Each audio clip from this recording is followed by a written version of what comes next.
옛적의 선지자들을 통하여 여러 부분과 여러 모양으로 우리 주상들에게 말씀하신 하나님이 이 모든 날 마지막에는 아들을 통하여 우리에게 말씀하셨으니 이 아들을 만유의 상속자로 세우시고 또 그로 말미암아 모든 세계를 지으셨느니라. 이는 하나님의 영광의 광채시요 그 본체의 형상이시라. 그의 능력의 말씀으로 만물을 붙드시며 죄를 정결하게 하는 일을 하시고 높은 곳에 계신 지극히 크신 이의 우편에 앉으셨느니라. 아멘. 신약 시대를 살아가는 저와 여러분에게 있어서 하나님의 뜻을 분별하는 것은 단순한 개인적인 경건의 선택사항이 아닙니다. 내가 좀 더 경건하게 살기 위한 선택사항이 아니라 교회의 영적 건강성과 가정의 영적 질서와 또 예수 그리스도를 따라가는 신앙의 본질을 좌우할 수 있는 가장 중요한 것이 바로 하나님의 뜻을 분별하는 것입니다. 그래서 올해 저희가 함께 교회의 중요한 어떤 목표로 삼은 것이 하나님 말씀을 통해서 영적 분별력을 더 잘할 수 있는 사람으로 우리가 성장해 나가는 것입니다. 그래서 계속해서 제가 말씀에 대한 본문을 가지고 여러분과 말씀을 나누고 있습니다. 오늘날 수많은 성도들이 자신의 구체적인 삶의 현장 속에서 하나님의 인도를 갈망하고 있습니다. 그런데 그 방법이 심각한 오류와 혼란에 빠져 있는 거죠. 그 이유는 가르치는 목사나 교사들의 책임도 있지만 자기에게 편리하고 당장 유익하게 쓸 수 있는 것 중심으로 듣고 싶어하는 어떤 편의주의, 실용주의 이런 세속주의적인 가치가 신자들 안에 들어와 있기 때문에 그런 가치관을 갖고 성경을 접근하려고 하기 때문에 잘못된 방식으로 우리는 성경을 배우게 됩니다. 이런 혼란을 겪는 중요한 원인을 오늘 히브리서 기자가 우리에게 가르쳐주고 있는 거예요. 자, 많은 사람들이요 성경을 보면서 내가 이 성경에 나오는 하나님께서 나에게 주시는 말씀을 찾고 하나님이 어떤 분이신지를 통해서 그 나에게 주시는 하나님 말씀을 찾으려고 합니다. 이건 보통 큐티라고 얘기를 하죠. 큐티가 잘못됐다고 얘기하는 것이 아니라 큐티를 할 때 우리가 살피지 않고 넘어가는 것이 많이 있다는 거예요. 그 말씀의 본문을 가지고 짧은 말씀 본문을 가지고 거기서만 찾기 때문에 전체적인 내용을 통해서 말씀을 찾지도 못하고 그리고 그 말씀의 배경과 또 여러 가지 상황들을 이해하지 못하고 그 말씀만 보기 때문에 잘못된 이해를 할 수 있는 가능성이 높다는 거예요. 자, 그러므로 큐티를 할 때는 항상 그 말씀의 배경과 이런 지식들을 좀 알려주는 것들을 가지고 어떤 책자들을 가지고 이 큐티를 하는 게 도움이 됩니다.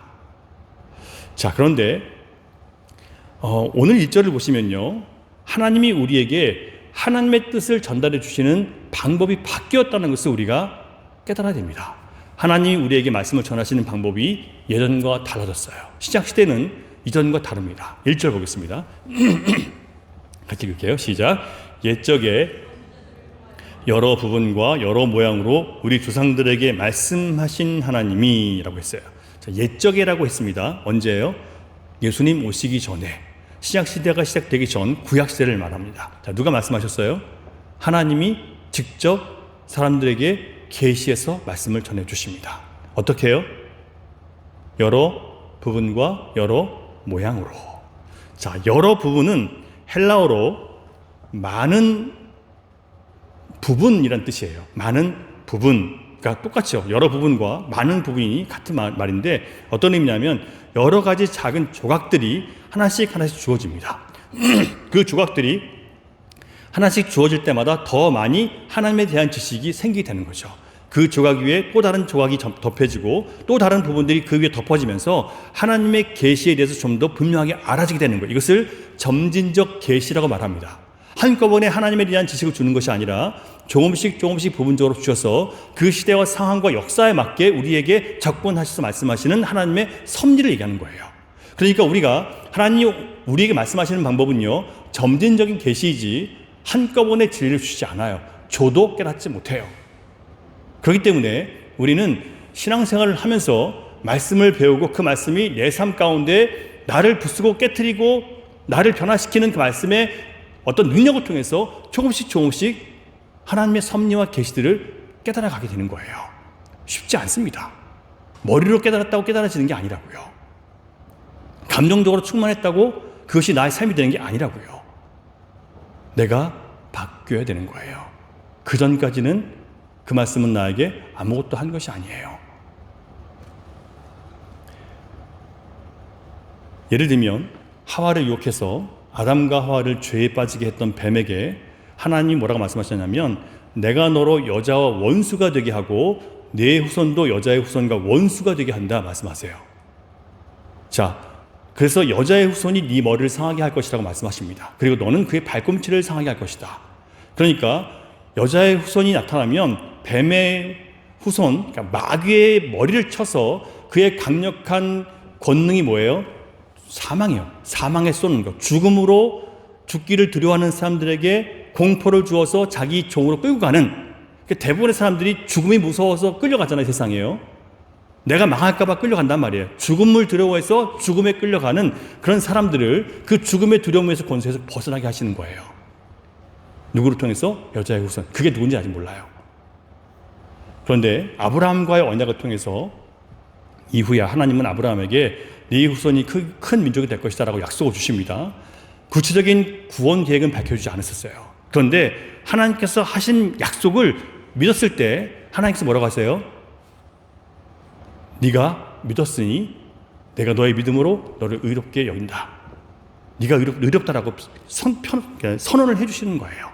무엇으로요? 그가 하나님이 하신 말씀을 믿었을 때 의롭다고 여겨주십니다. 그러니까 구원은 뭐냐? 여자의 후손인데 그 여자의 후손이 구원자로 오시는데 그 여자의 후손으로 오시는 그분이 바로 우리의 구원을 이루시는 분이라는 것을, 그리고 그것을 믿는 믿음으로 인해서 우리가 의롭게 된다는 것을 계시해 주십니다. 그리고 그분이 누군지에 대해서 알려주지 않다가 아들 이삭을 제물로 바치게 될 때 여호와 일에 미리 준비하시는 화목제물을 준비하신 하나님의 은혜를 통해서 뭘 깨달아요? 누군가 하나님께서 친히 준비하시는 제물이 있다는 것을 알게 하십니다. 하나씩 깨닫게 하시는 거죠. 이후에 모세를 통해서 하나님은 자기 백성들과 율법을 통해서 언약을 맺어요. 율법을 출애굽기 20장을 보면 하나님께서 십계명과 많은 율법들을 주십니다. 그래서 모세를 통해서 주어진 율법은요, 하나님의 거룩한 기준을 우리에게 드러내 주시고 하나님의 백성은 이렇게 살아야 된다는 분명한 삶의 태도와 방향성을 제시해 주셨습니다. 그래서 이 율법을 통해서 뭘 깨닫게 돼요? 우리가 죄를 깨닫게 됩니다. 무엇이 의로운 것인지를 알게 돼요. 하나님께서 어떻게 세상을 다스리기를 원하시는지를 알게 됩니다. 그러나 구원의 완전한 길은 제시하지 못합니다. 오히려 그 율법을 통해서 뭘 깨달아요? 죄인인 걸 깨닫게 됐죠. 우리가 구원받을 수 있는 방법이 우리 안에 없다는 것을 철저하게 깨닫게 하십니다.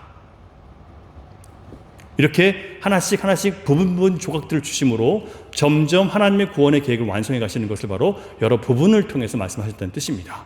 그러면 여러 모양은 어떤 의미일까? 이것은 다양한 방식, 다양한 형태로라는 뜻입니다.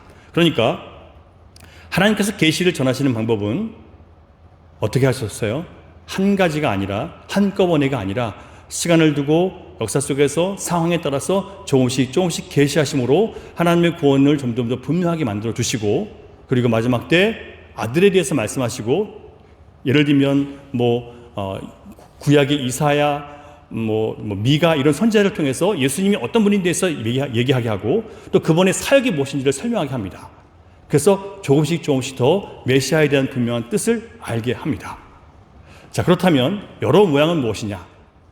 이것은 그 시대마다 때로는 환상으로, 때로는 꿈으로, 때로는 계시로, 여러 가지 방법을 통해서, 때로는 자연을 통해서 하나님께서 그 뜻을 그 시대 사람들에게 계시해 주신 것을 뜻합니다. 자, 그런데 오늘 2절 말씀 보면 이것은 구약시대고 옛시대고 이제는 다르다 말씀하세요. 어떻게 해요? 2절 같이 보겠습니다. 시작. 이 모든 날 마지막에는 아들을 통하여 우리에게 말씀하셨으니. 아들을 통하여. 예수님 오시기 전과 예수님이 오신 이후에는 우리가 하나님의 말씀을 듣는 어떤 루트가, 방법이 달라졌다는 것을 알 수 있어요. 더 이상 우리는 부분으로 보지 않습니다. 완성된 모든 십자가의 모든 성경의 예언들이 그리스도에 대한 구원의 어떤 예언들이 완성된 것을 보는 거죠. 그래서 우리가 우리의 연약함 때문에 깨닫지 못하는 부분들이 있지만 우리 모두에게는 이미 완성된 복음이 주어진 거예요. 그러니까 우리가 더 깊이 깨닫고 더 깊이 알아야만 그 구원을 깨닫는 게 아니라 이미 예수도 안에서 확실한, 이미 모든 사람에게 드러난 비밀이 아니라고요. 이해가 되세요? 숨겨져 있지 않다고요. 드러나 있어요. 그러니까 마치 숨은 것을 찾는 것처럼 찾을 건 아니란 말이죠. 왜 우리가 깊이 말씀을 봐야 되냐면 말씀을 통해서 우리가 얼마나 죄인인지를 깨닫고 우리가 얼마나 망가진 존재인지를 깨닫고 우리가 얼마나 하나님부터 멀어져 있는지를 깨닫게 하기 위해서 말씀을 보는 거예요. 성경을 볼 때마다, 지금 창세기를 보고 있잖아요. 창세기를 볼 때마다 아침마다 얼마나 우리가 망가진 존재인지를 주님께서 계속 드러내시는 거예요. 얼마나 악한지, 얼마나 교만한지, 얼마나 안다고 하면서도 제멋대로인지 끊임없이 드러내 주세요. 이전보다 더 많이, 작년보다 더 많이 깨닫게 하세요. 더 잘한다고 보여주는 게 아니라 더 악한 내 모습을 보여주는 거죠. 그래서 더 많이 하나님의 진리 앞에 서서 나를 바라볼 수밖에 없는 그런 사람으로 하나님이 계속 만들어 가시는 거죠. 여러분, 우리의 실력이나 성장은 점진적입니다. 그래서 하나님을 깊이 알고 깨닫는 과정은요, 그 사랑을 알아가는 과정은 시간이 걸려요. 더 깊이 깨닫는 것은 내가 주님의 사랑을 더 깊이 깨닫는 만큼 내 죄를 깨닫는 만큼 알아지는 겁니다. 내가 얼마나 소망 없고 내가 얼마나 하나님 앞에 내세울 곳이 없는 존재인지를 깨닫는 만큼 더 하나님의 사랑이 깊어지는 거예요. 성경을 많이 읽는다고 해서 되는 게 아니라고요. 내가 얼마나 죄인인 걸 깨닫는 그 과정이 필요하다고요. 내가 얼마나 성공할 수 있는 방법을 위해서 성경을 펴는 게 아니고요. 주님이 어떻게 말씀으로 나를 드러내 보여주신지를 내가 깨닫는 것이 성경을 보는 이유예요. 자, 이제는 더 이상 하나님은 다른 모양으로 말씀하시지 않습니다. 누구를 통해서요? 오직 아들을 통해서만 우리에게 말씀하십니다. 예수 그리스도를 대신해서 교황이 필요한 것도 아니고 교회의 목사나 교회의 리더들이 내가 하나님에 대해서 그리스도의 구원이나 성경의 진리에 대해서 내가 특별한 계시를 받았고 내가 더 진리를 정확히 알고 있다고 말할 필요가 없는 시대가 되었어요. 왜요? 예수님이 이미 구원에 대한 모든 것들은 다 확실하게 드러내 보여주셨으니까요. 더 주님 앞에 서는 만큼 깨달아질 뿐이지 더 많이 숨겨져 있는 게 아니라고요. 다 드러났어요, 이미요. 감춰져 있지 않아요. 복음은, 구원은 이미 확실히 드러났어요.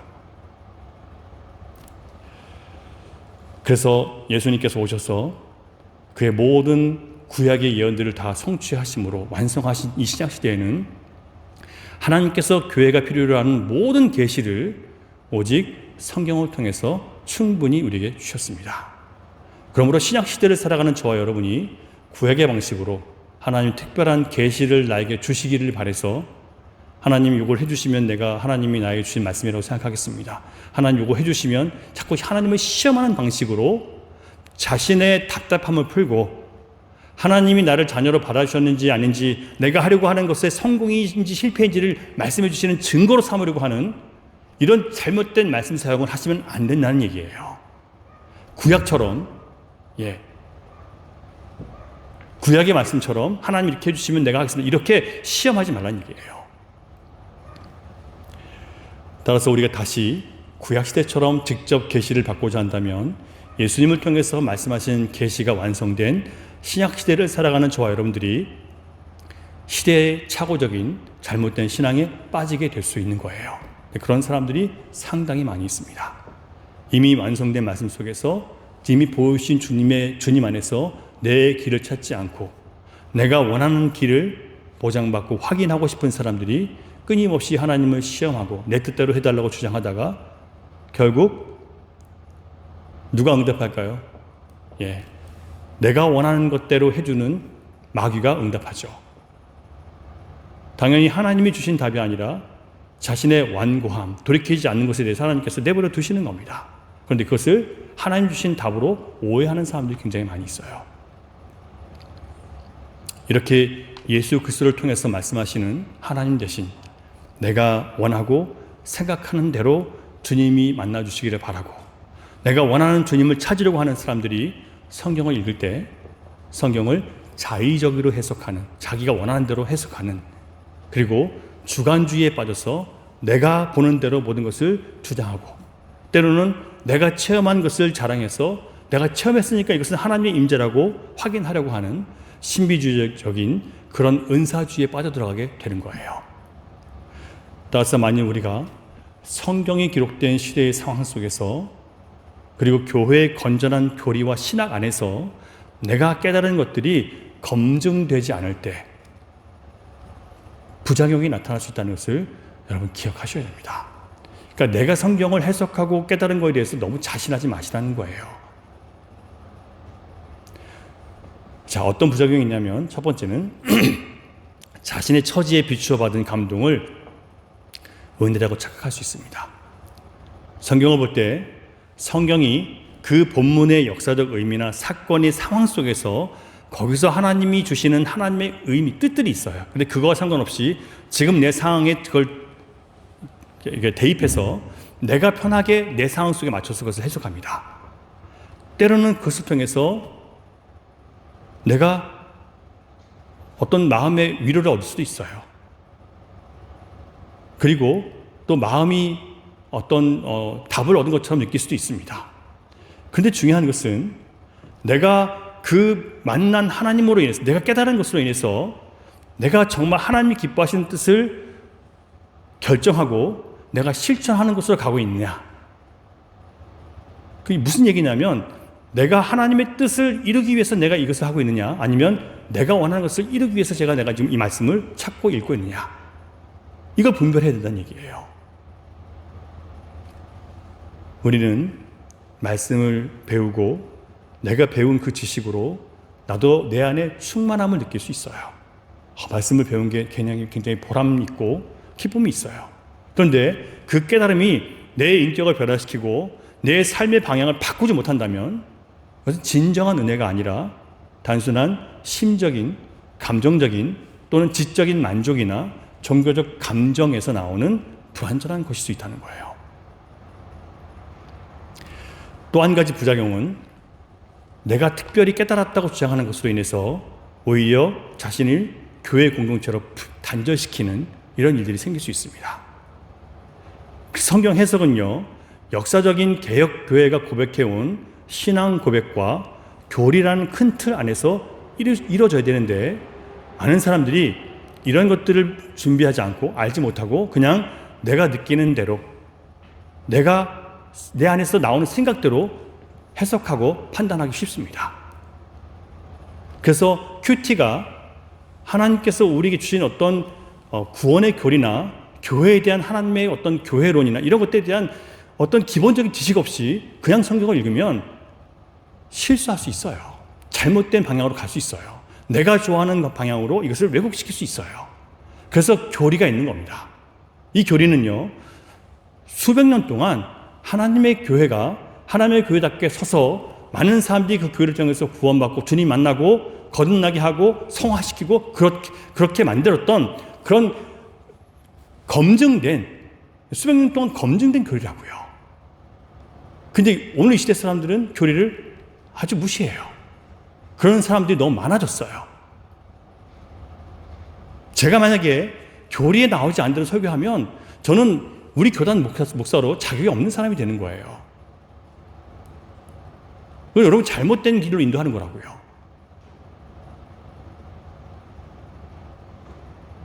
반대로 성경도 마찬가지예요. 성경 말씀을 우리가 항상 바르게 해석할 수 있는 능력이 우리가 처음부터 이미 없단 말이죠. 그래서 우리가 교리를 배우는 이유는 교리를 통해서 우리가 기본적으로 구원이 무엇인지를 알아가고 하나님이 어떤 분이실 성경을 통해서 배우고 교리 안에서 정리됐으니까 이런 체계를 통해서 우리가 틀을 갖고 살아가는 거예요. 그래서 교리가 반드시 필요한 거죠. 역사적인 배경이나 상황과 그 시대에 동시에 교리를 통해서 내가 해석하고 내가 배운 것들을 확인하는 것이 성경 공부를 바르게 하고 큐티를 바르게 하는 중요한 포인트가 된다는 얘기예요. 자, 그렇다면 우리가 이렇게 이런 것들을 깨닫는 과정도 주님을 알아가는 과정, 성경을 공부하고 배워서 그 성경의 배경과 상황을 알면서 점점 더 주님을 깊이 알아가게 된다면 이것이 우리에게는 뭐가 되냐면 계시의 점진성이에요. 처음부터가 아니라 이런 것들을 배워나가는 과정 속에서 점점 하나님을 아는 지식이 깊어진단 말이에요. 저는 이것이 저에게 너무나 분명해요. 제가 신학을 공부하기 전과 신학을 공부한 이후와 그리고 신학을 공부한 이후에 내가 이 공부한 것으로 살아내면서 설교를 하고 내가 삶을 살고 교회를 목회를 하면서 제가 깨지고 부서진 것들을 통해서 내가 안 것과 그렇지 못하고 그냥 머리로만 안 것은 차원이 달라요. 너무 많은 차이가 있어요. 그래서 주님은 조금씩 나를 깨트리셔서 그 속에서 나를 꺾으셔서 하나님의 것으로 만드셔서 깨닫게 하시는 거예요. 자, 그러면 계시의 점진성이 무엇이냐? 쉽게 얘기하면 하나님의 계시가 한 번에 완전히 주어지지 않고 우리의 이해력의 수준에 따라서 우리의 상황에 따라서 단계적으로 부분적으로 전달된다는 것을 의미해요. 처음부터 단단한 음식을 주지 않는 것과 똑같습니다. 자, 그렇다면 왜 하나님은 이렇게 점진적으로 계시를 하시는 것일까? 왜 바로 우리를 그리스도께 완전한 지식인 그리스도께 인도하지 않으셨는가라고 질문할 수 있죠. 그래서 일부 현대 자유주의 신학자들은 뭐라고 했냐면 점진적인 계시가 하나님의 변덕이다. 하나님이 이렇게 했다가 그게 안 되니까 이렇게 바꾼 거다라고 이렇게 설명한다거나 하나님의 불완전성을 암시하는 것이다라고 그렇게 공격합니다. 이에 대해서 정통신학자들은 뭐라고 반박하냐면 계시의 점진성은 하나님의 변덕도 불완전함도 아니고 그것은 인간을 향한 하나님의 배려와 사랑의 표현이다라고 얘기합니다. 왜 그럴까요? 하나님은 전지전능하신 분이고 그의 뜻은 그의 생각은 하늘보다 높으신데 우리는 땅바닥에 있단 말이에요. 이런 우리들을 조금씩 깨닫게 하시기 위해서 뭐가 필요할까요? 기다림과 인내와 하나씩 가르쳐주는 기초부터 시작해서 하나씩 가르쳐주는 시간들이 필요한 거예요. 결국은 우리의 연약성 때문에 하나님은 그렇게 점진적으로 계시할 수밖에 없다는 뜻입니다. 우리가 아이들을 유치원에 보내지 대학부터 보내지 못합니다. 똑같아요. 유치원에서는 철학을 가르치지 않아요. 초등학교에서는 산수를 가르치지 어려운 수학을 가르치지 않습니다. 하나님의 형상을 잃어버린 우리는 하나님을 아는 지식을 거의 다 잃어버린 상태에 있어요. 그 지식은 우리가 말씀을 듣고 배우고 깨달아서 죄로 망가진 나라는 존재를 깨닫고 나에게 아무 소망 없음을 알고 비천한 죄인으로서 주님 앞에 설 때 그만큼 깨닫는 만큼 깊어지는 겁니다. 그래서 구약시대에는 율법을 통해서 하나님의 거룩함과 죄의 개념을 강조하시는 거예요. 죄를 극도로 미워하시는 하나님께서 하나님을 거역한 죄인들을 지옥불에 던져 넣으시는 진노하시는 하나님이라는 것을 보여주십니다. 그래서 자기의 죄를 깨달은 사람들이 그럼에도 불구하고 이스라엘 참으시고 기다려주시고 또 회복하신 그 하나님의 사랑을 통해서 하나님의 은혜와 사랑이 얼마나 깊고 넓고 높은지를 보게 하시는 거죠. 여러분, 하나님 앞에서 자신의 연약성과 죄악성을 가지고 서는 모든 깨어있는 신자들은요, 매 주일, 아니 매일 성경 앞에 설 때마다 이런 경험을 하게 되는 거예요. 내가 얼마나 죄인인지, 내가 얼마나 제멋대로인지, 내가 얼마나 하나님 앞에 온전치 못한 사람인지, 그리고 교회 생활을 통해서 또는 선포되는 설교를 통해서 우리가 발견하는 것은 내가 괜찮은 사람이 아니라 참 속 좁고 참 제멋대로이고 내 고집과 내 주장만 강한 사람이고 이해력도 부족하고 용서도 잘 안 되고 시기와 경쟁이 많고 편협하고 이런 것들을 깨닫게 되는 거예요.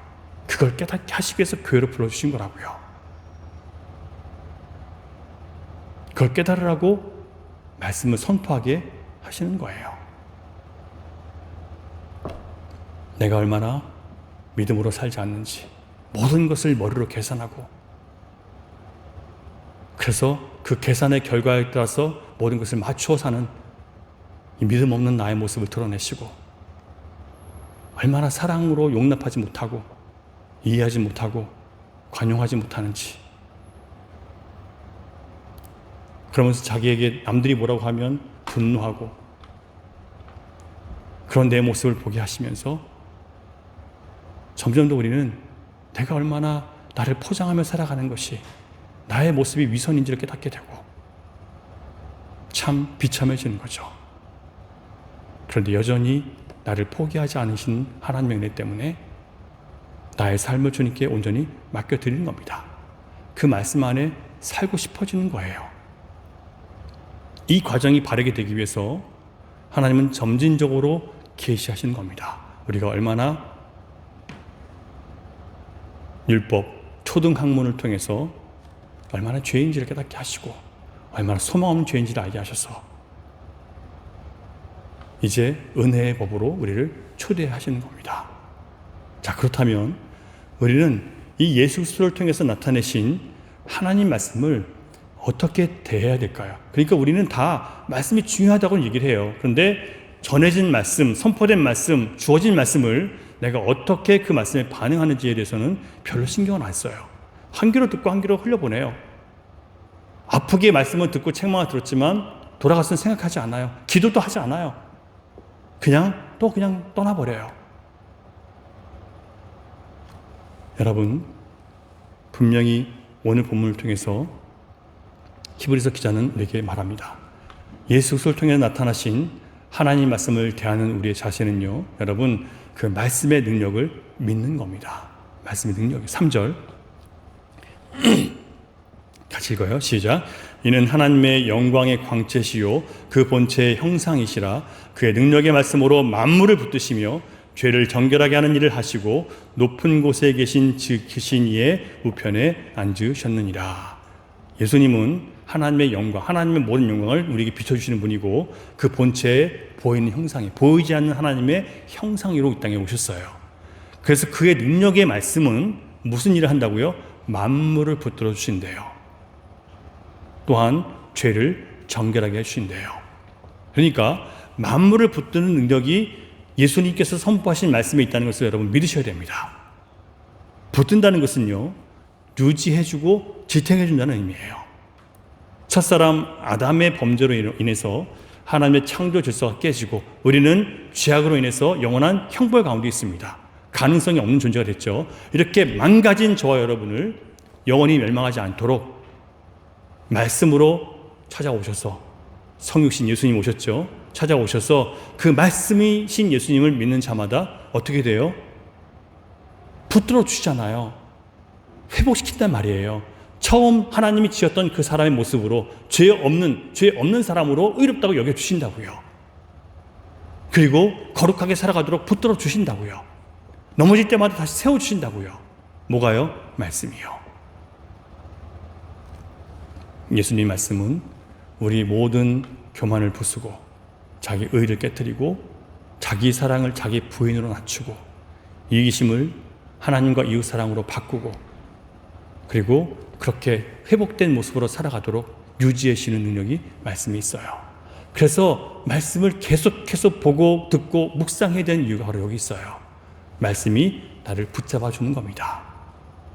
말씀이 내가 죄로 다시 물리지 않도록, 하나님의 통치와 하나님의 지혜 안에 있도록 나를 붙잡아 주기 때문에 말씀을 끊임없이 우리는 사모해야 되는 거예요. 말씀을 떠나서는 우리는 다시 바로 죄로 곤두박질 수 있는 사람이에요. 말씀에 붙들리지 않는 사람은 누구도 자신을 바르게 볼 수 없습니다. 하나님과 세상을 바르게 보고 이해할 수 있는 능력도 없습니다. 자, 두 번째로 말씀은요, 우리가 죄에 물든 추한 부분들을 정결하게 해주는 능력이 있어요. 다시 3절 읽겠습니다. 다시 3절 시작. 이는 하나님의 영광의 광채시요 그 본체의 형상이시라. 그의 능력의 말씀으로 만물을 붙드시며 죄를 정결하게 하는 일을 하시고, 말씀이 뭘 한다고요? 죄를 정결하게 하는 일을 한다고요. 어떻게 할까요? 우리 안에 죄로 부패되고 오염된 부분들을 말씀이 우리 안에 들어오면요, 이런 것들을 씻어내려 가는 거예요. 우리의 잘못된 가치관과 생각들, 내가 자라나면서 가졌던 잘못된 믿음과 잘못된 본성들을 말씀이 계속 드러내셔서 깨뜨리고 부숴주시는 겁니다.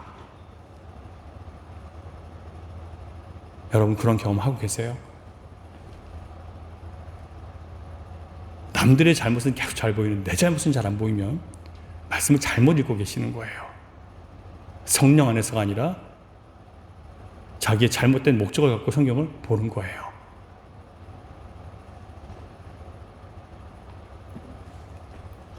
사랑하는 여러분, 우리 안에 있는 죄로 물든 추한 부분들을 정결하게 하고 내 마음과 생각을 새롭게 하실 수 있는 능력이 어디 있다고요?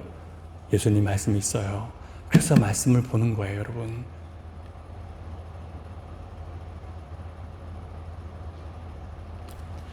데살로니가 성도들이 칭찬받았던 것은 그들이 사도 바울이 그들에게 전한 말씀을 사람의 말이 아니라 하나님 말씀으로 받아들였다는 점이에요.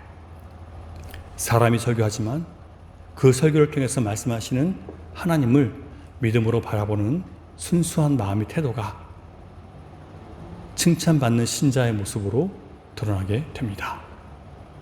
사도 바울이 데살로니가 교회 성도들을 칭찬한 이유는 하나님 말씀을 하나님 말씀으로 받는 것이 성도의 마땅한 도림에도 불구하고 실제로는 잘 지켜지지 않아요. 그래서 데살로니가 성도들이 보여준 태도가 얼마나 희귀하고 귀한 것인지를 역설해 줍니다. 이러한 순수한 태도가 데살로니가 교회 성도들로 하여금 환난 중에서, 많은 환난 중에서 신앙을 지키게 해주는 힘이 될 수 있었던 거예요. 많은 사람들이 자기가 목사에게 속으면 어떡하느냐고 불안해하고 의심합니다. 저도 한때 그랬었어요. 잘못된 목사에게 배워서 잘못된 복음을 들어서 잘못된 길로 가면 어떨까 불안하고 의심했었습니다. 이런 불안을 해결하기 위해서 이미 주님은 우리에게 답을 주셨어요. 요한복음 7장 17절 말씀입니다. 시작. 사람이 하나님의 뜻을 행하려 하면 이 교훈이 하나님께로부터 왔는지 내가 스스로 말함인지 알리라. 무슨 의미인지 아세요, 여러분? 예수님 당시의 사람들은요, 하나님의 아들이신 예수님께서 그렇게 명확하고 절묘하게 성경을 풀어주셨음에도 불구하고 예수님 영접하지 않았죠? 그들은 택함받지 못했기 때문에 그래요. 하지만 택함받은 자들 안에는요, 인간의 연약성에서 나오는 모든 불안과 의심이 반드시 있습니다. 택함받은 백성에도 있단 말이에요. 그러나 그런 것들을 거두어서 진리를 분별할 수 있는 알람, 경고등을 하나님 주신 거예요. 어떻게 깨달을 수 있는 줄 아세요? 내가 듣는 이 말씀을, 내가 말씀을 접할 때 어떤 마음가짐이 필요하다고요? 내가 하나님의 뜻을 행하기 위해서 지금 말씀을 보고 듣고 묵상하는 거예요. 내 뜻이 아니고요, 나를 증명하기 위해서도 아니에요. 나의 사상과 나의 생각을 지지하기 위해서 성경 보는 게 아니라고요. 많은 사람들이요, 자기 주장을 지지하기 위해서 성경을 펴요. 그러지 말아요. 아무 유익이 없어요. 싸움만 일으키는 거예요. 성경은 하나님의 뜻을 내가 지키기 위해서 내가 보는 거예요. 거기에 능력이 있다고요. 거기에 자기 변화가 생기는 거예요. 거기에 함께 변화가 되는 거고 함께 성장할 수 있는 능력이 나타나는 겁니다. 예수님이 말씀하셨어요. 이런 말씀을 또 잘 듣지도 않아요, 사람들이.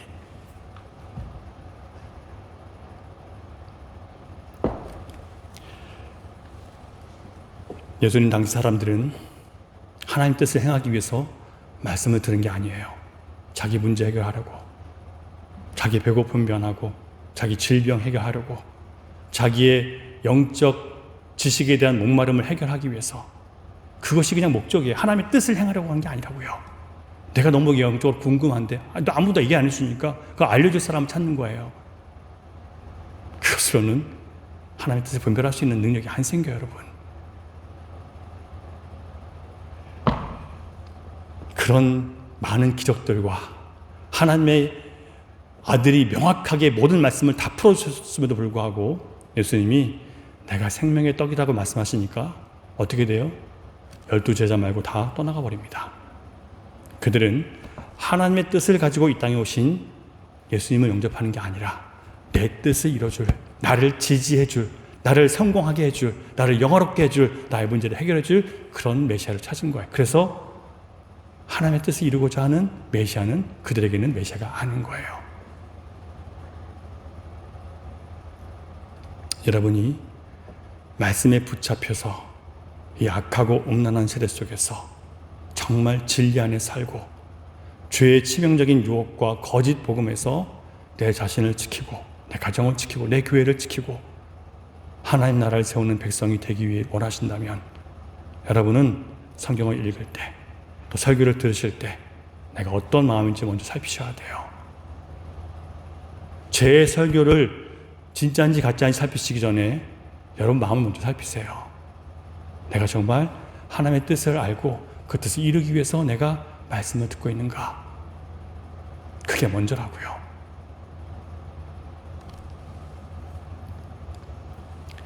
여러분이 그런 마음만 있다면 제 설교가 거짓인지 아니면 하나님 주시는 말씀인지 분별할 능력이 이미 여러분에는 있으신 거예요.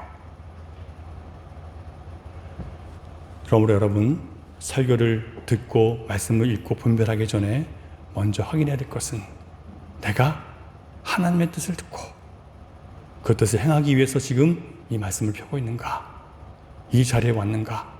선포되는 말씀이 하나님께서 사람을 통해서 주시는 말씀이라고 나는 순수하게 받아들이는 어린아이와 같은 마음으로 말씀을 듣는지 먼저 자기를 확인하셔야 돼요. 자, 그렇다면 마지막 정리예요. 신약의 성도가 하나님 뜻을 분별하기 위해서 반드시 따라야 될 3대 원칙, 하나님 말씀을 어떻게 우리가 해석하고 받아들여야 되는지. 첫 번째는 뭐냐면 성경 전체의 사상 체계를 세우는 정독이 필요해요. 정독이 뭔지 아시죠? 깊이 바르게 정확하게 읽는 거예요. 이리저리 파편하듯 이렇게 다 쩔어져 있는 그런 한 구절 한 구절에 집착하지 말고요. 전체적으로 하나님께서 무슨 말씀을 주시기 위해서 이 말씀을 주셨는지를 내가 깨닫고 있어야 돼요. 그게 예수 그리스도란 말이에요. 억지로 예수의 모든 걸 깨맞추는 게 아니에요. 우리에게 분명히 모델로 보여주신 말씀들이 있어요. 이미 성경에 해석되어 줬어요. 그것 가지고 우리는 이렇게 바로 이런 말씀들이 예수님 안에서 완성됐구나 깨달으시면 되는 거예요. 다 드러나 있어요. 성경에. 특별한 사람만 깨닫는 거 아니에요. 성경을 보는 사람은 전적인 것을 보는 사람은 다 깨달을 수 있어요. 교리만 알아도 다 알 수 있어요. 두 번째, 공적 설교를 중심으로 한 상고와 확증, 선포되는 설교를 여러분 잘 들으세요. 그리고 상고하시라고요. 베레아 교회 성도들처럼 날마다 성경을 펴서 내가 들은 말씀이 성경적으로 어떻게 뒷받침되는지를 찾으시고 이 과정을 통해서 흔들리지 않는 순종의 확신이 생겨서 그 말씀을 정말 내 삶으로 가져가서 살아내는 그런 곳까지 가는 것이 바로 선포된 말씀에 대한 여러분들의 태도셔야 되는 거예요. 말씀을 듣고 끝내지 마시고 분별만 하고 끝내지 마시고 그 속에서 선포된 하나님 말씀들을 가지고 여러분 내가 내 자신과 싸우는 싸움을 하자는 얘기예요. 세 번째, 성령의 조명을 통한 인격적인 흡수와 순종, 자기 만족, 종교적인 감정의 충만함 여기 머물지 말고요. 성령님의 도우심을 간구하면서 깨달은 이 말씀이 내 삶이 되게 해달라고, 내 인격이 되게 해달라고, 내 성품이 되어서 나의 열매로 나타나게 해달라고 기도하시고 그리고 인내로 결실하는 것이, 이것이 바로 분별의 완성입니다. 우리의 분별은 나의 삶으로 가는 것까지가 분별이에요. 옳고 그름을 분별하는 것이 분별이 아니라 내 삶으로 가져가서 내가 변화되어서 열매로 나타나는 것이 분별한 것이에요. 사랑하는 여러분, 말씀의 계시를 그냥 받지 마시고요. 이미 예수님 안에서 밝게 드러나는 말씀을 가지고 분명한 말씀 속에서 여러분 내 자신을 돌아보고 그 말씀 속에서 하나님이 제시한 길을 찾아가고 또 말씀을 통해서 확인하고 그리고 그것이 하나님 말씀으로 순수하게 드러났으면 내 삶으로 가져가는 온전한 영적 분별력이 있는 저와 여러분 되면 좋겠습니다. 반드시 사랑으로 끝이 나야 돼요. 기도하겠습니다.